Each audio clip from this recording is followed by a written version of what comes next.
కేసీఆర్ గారి కూతురు కవిత కొత్త పార్టీ పెట్టిందట. నేనేమో అమెరికాలో చాలా బిజీగా ఉన్నాను.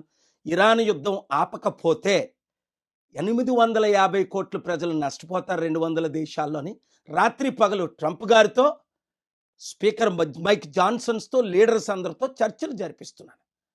ఈ లోపున మన తెలుగు రాష్ట్రాలను సర్వనాశనం చేయడానికి అనేక మంది ఇంతకుముందు ఎలా పార్టీలు పెట్టారో అలాగే తెలంగాణను సర్వనాశనం చేయడానికి కవిత ఇంకొక పార్టీ పెట్టింది. ఎవరు పెట్టించారు, ఎందుకు పెట్టించారు అవన్నీ మీకు తెలుసు. అందుకే 1000 మంది ఎక్స్ఎమ్మెల్యేలు, ఎక్స్ఎంపీలు, ఎక్స్ మినిస్టర్లు ఒక్కరు కూడా జాయిన్ అవ్వలేదు. కేవలం తండ్రితో ఉన్న గొడవ. అప్పుడే చెప్పారు కేసీఆర్ గారు 2008లోనే. కవిత నా చారిటీ సిటీకి వచ్చినప్పుడు, సార్ మీరు 10 కోట్లు అడిగితే 15 కోట్లు ఇస్తానన్న. కవిత అడుగుతుంది ఎంత ఇమ్మంటారంటే, కవిత నమ్మొద్దు, ఏమీ డబ్బులు ఇవ్వద్దు అని. కేవలం అన్నతో ఉన్న గొడవలతో తండ్రి సెటిల్ చేయకపోతే లక్షల కోట్లు ఆస్తి కొరకు, ఎందుకంటే కేసీఆర్ గారు తెలంగాణ ఏర్పడినప్పుడు 1,40,000 కోట్లు మిగిలింది. ఆయన 10 సంవత్సరాలు వెళ్ళినప్పుడు 25 లక్షల కోట్లు దాదాపు బడ్జెట్. ఆ తర్వాత 8 లక్షల కోట్లు అప్పు. అంటే 33 ప్లస్ దాదాపు 35 లక్షల కోట్లు. ఎన్ని లక్షల కోట్లు మిగిలింది? తనకి ఎన్ని లక్షల కోట్లు ఇవ్వాలి? నాకెందుకు సీఎం పోస్ట్ ఇవ్వరు? నా దగ్గర 1000 కోట్లు ఉన్నాయి, నేను ఖర్చు పెడతాను అని ఇప్పుడు కోట్ల రూపాయలు ఖర్చు పెట్టి ఫ్రంట్ పేజీలో న్యూస్లో వేయించుకొని, మన బీసీ అంటే నేను బీసీగా మాట్లాడుతున్నాను, మన కాపులు, నేను కాపుగా మాట్లాడుతున్నాను, ఎస్సీ మన ఎస్సీ, ఎందుకంటే నేను ఎస్సీ దళితుల అమ్మాయిని పెళ్లి చేసుకున్నాను కనుక కులాలకు, మతాలకు, ప్రాంతాలకు అతీతంగా నేను సేవ చేశాను కాబట్టి మనల్ని మోసం చేయడానికి మరలా కవితని దించారు. 80 సంవత్సరాలు మన బీసీల్లో ఒక్కడు ముఖ్యమంత్రి అయ్యాడా? 60% ఉన్నా. మన కాపుల్లో ఒక్కడిని ముఖ్యమంత్రి చేశారా? 27% ఉన్నా. మన దళితులు కానీ, ఎస్టీలు కానీ, ముస్లింలు కానీ, క్రిస్టియన్స్ని కానీ ఒక్కరిని 5 సంవత్సరాలు ముఖ్యమంత్రి చేశారా? ఇప్పుడున్న పార్టీలు 12 మంది రెడ్లు అయ్యారే. 3% ఉన్న వాళ్ళు 3 అయ్యారే. మనల్ని అవ్వనెవరు? వాళ్ళదే దోచుకోవడం, దాచుకోవడం, ఖర్చు పెట్టడం. అందుకే కవిత 1000 కోట్లు దోచుకున్నది, 1000 కోట్లు దాచుకున్నది, లక్షల కోట్లు సంపాదించడానికి తండ్రితో ఫైట్ చేసి, శర్మిల ఏ విధంగా అన్నతో జగన్తో ఫైట్ చేసి, అప్పుడే చెప్పాను శర్మిల పార్టీ ఫైట్ కొరకే, సక్సెస్ అవ్వదు, క్లోజ్ అయిపోద్ది. పవన్ కళ్యాణ్ టీడీపీ బీజేపీలో కలిసిపోతాడు. చిరంజీవి కంప్లీట్గా కాంగ్రెస్ పెట్టిన పార్టీ కాంగ్రెస్లో విలీనం అవుతాడని 2008లో నేను చెప్పలేదా? 2011లో ఆయన విలీనం అయిపోలేదా ఎంపీ తీసుకొని? ఇంకెన్నిసార్లు మోసపోతారు? మంచి వారికి అవకాశం ఇవ్వలేదా కోదండరాం లాంటి వాళ్ళకి? కనుక ఈ ఇప్పుడున్న 2-3 కులాలే కదా 80 సంవత్సరాలు మన తెలుగు రాష్ట్రాలు వెళ్తున్నాయి.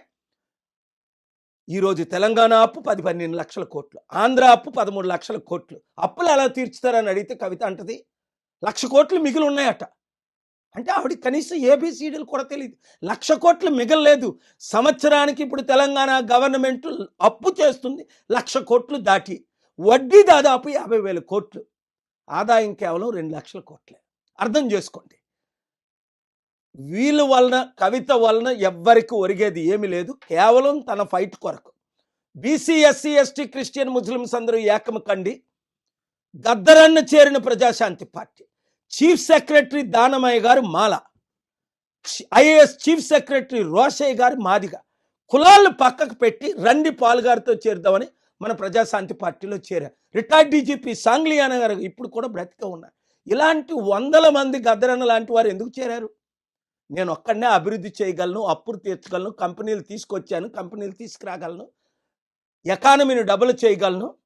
ప్రపంచంలో ఉన్న నాయకులందరూ నాకు తెలుసు, బిజినెస్ లీడర్స్ అందరూ తెలుసు.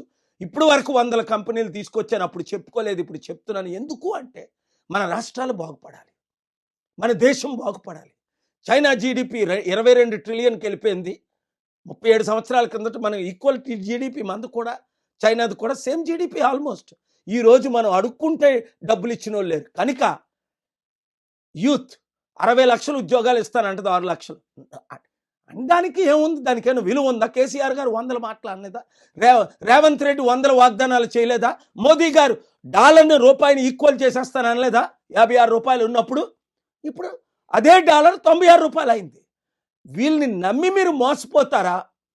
మన బీసీ, ఎస్సీ, ఎస్టీ, క్రిస్టియన్, ముస్లింలు అందరూ ఏకం అవుదామా?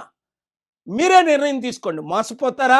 మరొక 80 సంవత్సరాలు మోసాన్ని ఆపి వచ్చే 2-3 సంవత్సరాలు అందరము ఏకమయ్యి ఎక్స్ ఎమ్మెల్యేలు, ఎక్స్ మినిస్టర్లు, ఎక్స్ ఐఏఎస్లు, రిటైర్డ్ ప్రొఫెసర్స్, డాక్టర్స్, ఇంజనీర్, ముఖ్యంగా యూత్ జాబులు నేను ఒక్కడనే తేగలను, అప్పులు నేను ఒక్కడనే తీర్చగలను, అభివృద్ధి నేను ఒక్కడనే చేయగలను. అందుకే ఈరోజు ట్రంప్ మొదలుకొని ప్రపంచ నాయకులందరూ నా సలహాలు తీసుకుంటున్నారు, నాతో కూర్చుంటున్నారు, నాతో సమయం గడుపుతున్నారు. ఎందుకు? ప్రాబ్లమ్స్ అందరికీ తెలుసు, కానీ ఎవరు సాల్వ్ చేయగలరు? చేయలేరు. చేయగలిగారా? రోజు రోజు 2 తెలుగు రాష్ట్రాల అప్పు 25 లక్షల కోట్లు అయిపోయింది. దేశం అప్పు 100 లక్షల కోట్లు అయిపోయి ఎవరైనా తీర్చగలిగారా? మరి తెలుసుండి మీరు మోసపోతారు ఎందుకు? మరలా ఈ అవినీతి కుటుంబ కుల అవినీతి కుట్ర పాలకుల్ని ఎందుకు మీరు మళ్ళీ సపోర్ట్ చేస్తారు? ఎస్, వాళ్ళు మీడియాకు ₹1 ఇచ్చి ఫ్రంట్ పేజ్లో వస్తారు. అది వద్దు. మనకి మార్పు రావాలి. ఆ మార్పు మనమే తేవాలి. ఆ అభివృద్ధి మనమే చేయాలి. మనం అందరం కలిసి పోరాడాలి. ప్రజాశాంతి పార్టీ, అవినీతి లేని పార్టీ, అందరినీ అభివృద్ధి చేసే పార్టీ. మీరు నేను కలిసి చేద్దాం. 2028, 29 ఎలక్షన్లో సంపూర్ణ మెజారిటీతో 2 తెలుగు రాష్ట్రాల్లో గెలుద్దాం. అభివృద్ధి అంటే చేసి నేను చూపిస్తాను. మీరందరూ 7569441275 గ్రూపులు పెట్టి ఒక్కొక్కరు 100 మందిని 1000 మందిని చేర్చి ఈ ఇరాన్ యుద్ధం సాల్వ్ అవగానే నేను మరలా వస్తాను. కాబట్టి కలిసి పనిచేద్దాం, అభివృద్ధి చేద్దాం. We can do anything. Share this video with everybody. Media మిత్రులారా, అందరికీ ఈ వీడియో షేర్ చేసి రాష్ట్రాలను కాపాడండి. దేవుడు మిమ్మల్ని దీవించుగాక.